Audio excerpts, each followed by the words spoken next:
अगर आप भी चाहते हैं कि एसएस फिल्म्स मोतिहारी के ऑडियो वीडियो सबसे पहले आप तक पहुंचे, तो इस चैनल को सब्सक्राइब करें और साथ ही बेल आइकन को दबाना ना भूलें।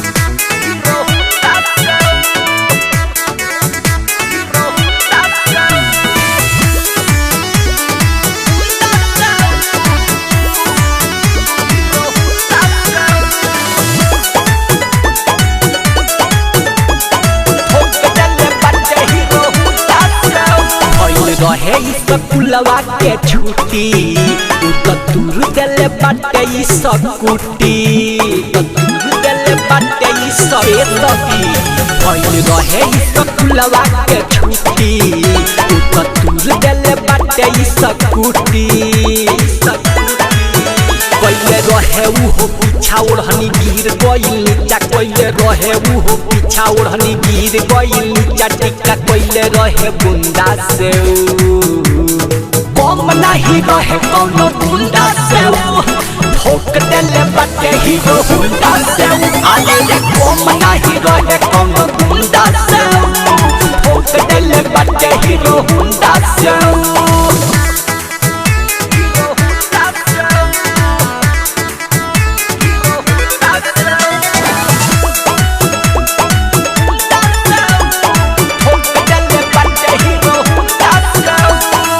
हमरा के अखियाऊ मारत रहे सोना जानू तम हवे पकहे सखी रे वो कदा के दिहनी ना लहे लाइन मारत रहे उ जहे तहे ए सखी हमरा के अखियाऊ मारत रहे सोना जानू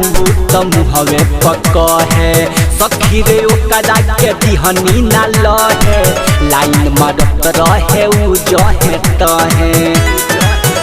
उजर पेनी के सवट रहे मोछ ऐठत उजर पेनी के सवट रहे मोछ ऐठत गाड़ी नंबर रहे हो कर दू कम नहीं रहे कोनो बुंदा से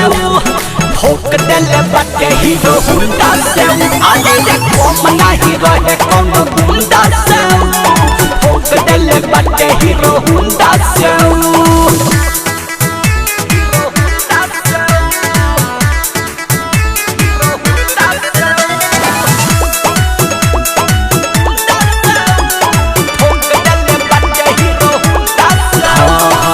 जानतानी ओकरा घरवा के पाता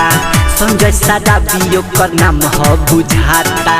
साथ रहे भरत भोजपुरिया सौरवेश्वरिया के गैंग कहलाता जानतानी ओकरा घरवा के पाता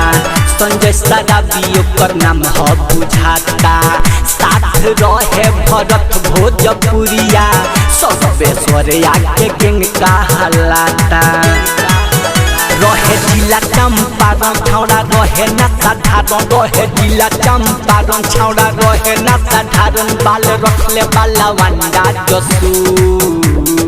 कम नहीं रहे कोनो बुंदा से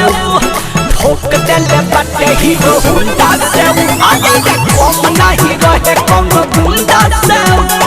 ठोक देले बाटे हीरो बुंदा से। Saurabh digital recording studio Patna.